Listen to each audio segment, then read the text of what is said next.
Now, it is very, very obvious. Pé nǹkan tí ó bá kan àwa èèyàn, nǹkan tí ó bá kan wá la máa ń dá sí. Nǹkan tí ó bá kan wá, tí ó tiẹ̀ kan wá rárá. About Wasiu Ayinde's issue. Màá sọ bí tí ó kan wá tá dá sí. Màá sọ fún yín. Tí ó wá kan wá tó yẹ ká dá sí, tá dá sí, màá sọ fún yín. Because now, mi ní sọ pé mi expect it. Because Wasiu Ayinde is a public person.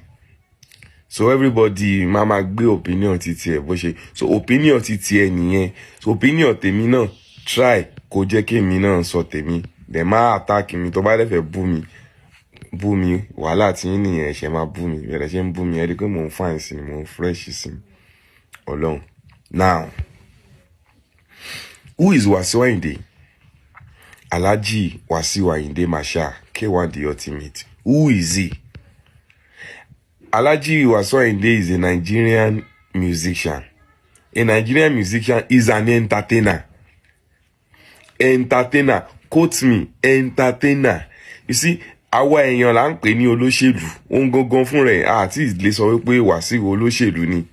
Torí kò tí jáde. Kò ẹ̀yin as an entertainer ó lè ṣiṣẹ́ fún olóṣèlú. Àbí ìwọ tó ń ṣe plumber fún olóṣèlú, ìwọ tó ń ṣe security fún olóṣèlú, are you also a politician?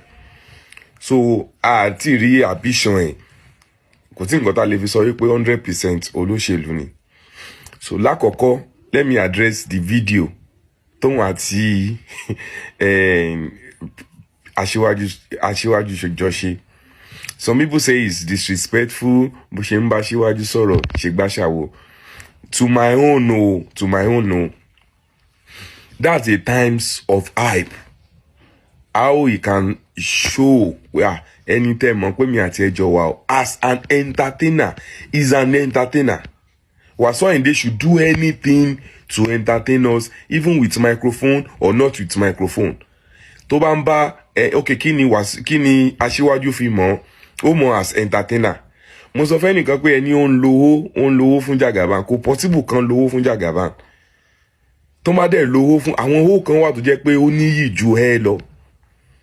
To the extent àyè pé ẹni sọ pé bàbá mi ní ẹ̀ àkànbí. Okay, tí Wasiu bá ń kọrin kí president, ṣé ẹ ló fi máa ń kí wọn?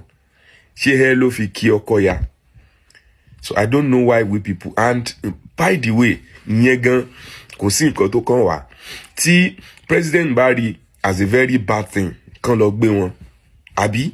But you people are dragging it. Ìyẹn náà kàn wá.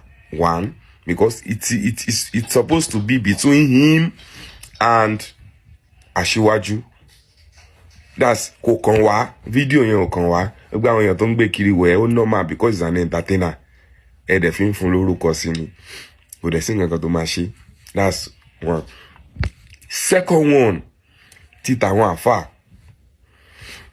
àfáà yẹn náà, let's be realistic. Ẹ máa gbọ́ mi o, kò kàn wá. Ó ní is having his private conversation nínú ilé pẹ̀lú yàn. Bí fídíò kò pè wá sí ta kó sọ fún wa pé àwọn àfáà yẹn ń ganu.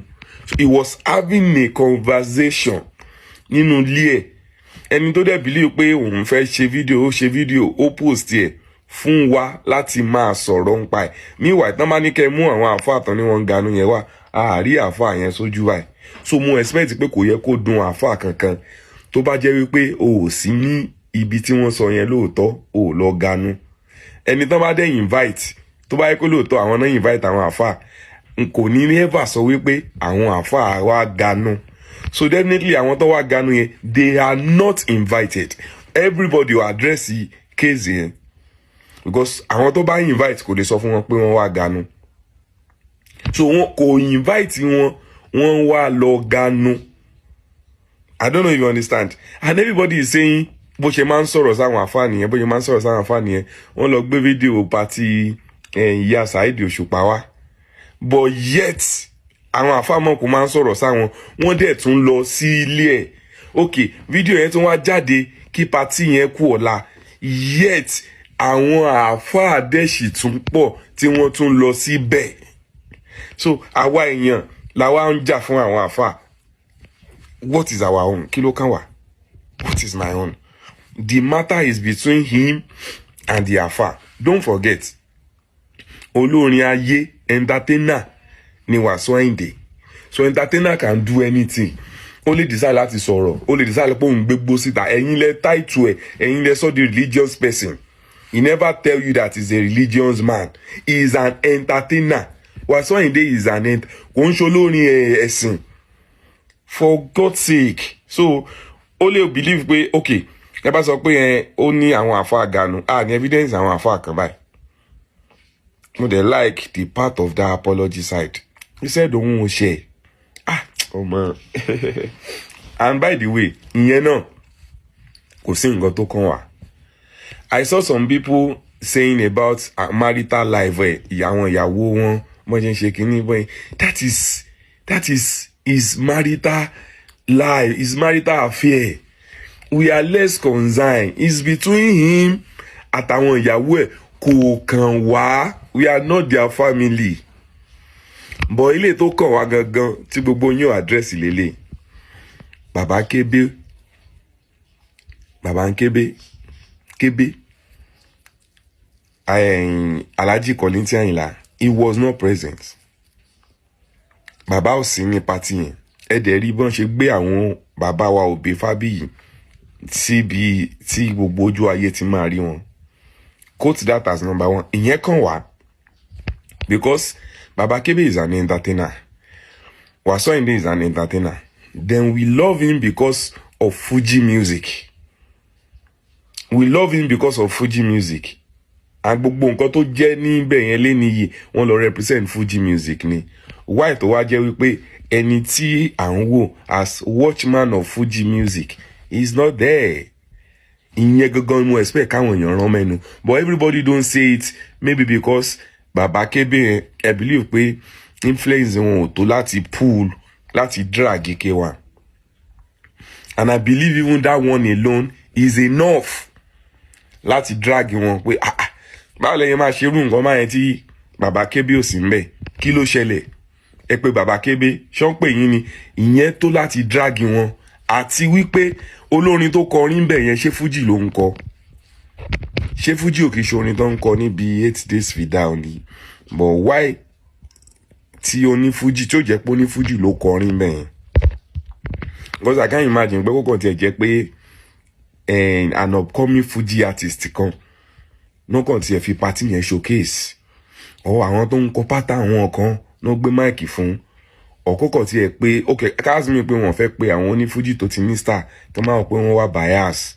Wọ́n pé Déwálé Àyùbá, wọ́n pé Pasuma, wọ́n pé Òṣùpá, wọ́n pé Malaika, wọ́n pé Táyé Currency, wọ́n pé Rẹ̀mí Àlòkò, wọ́n pé Atawẹ́wẹ́, wọ́n pé àwọn tó ti ní orúkọ. Ṣé à ní àwọn oní Fuji tó lè represent láti kọrin níbẹ̀ yẹn? Those are the two things that concern us. But a sọ̀rọ̀ já. Nobody is saying anything about it. And sọ̀rọ̀ nípa àwọn àfáà àwọn ni wọ́n ganu. That one, that is his own problem and àwọn àfáà. And sọ̀rọ̀ nípa fídíò leak jáde kíní kan. Kò sí nǹkan tó kàn wá wọn àti presidency lọ́jọ́ ní problem tí wọ́n bá fẹ́ ṣe yẹn. But ilé tó yẹ káwa gangan address. Why? Ṣé Fuji òun ṣorin tó ṣe mú yan gan ni? Àbí kí ló dé tó jẹ́ pé Fuji artist kọ́ ló perform ní party wọn? Thank you. Ladies and gentlemen, I am pleading in Yoruba. I am begging. Mo ń bẹ̀ yín. Stick to Orokilawa TV. You will love it. Orokilawa will offer you nothing but 100% pure entertainment. Subscribe if you have not subscribed. And keep watching our content because big things is coming on that channel. Yeah. Orokilawa.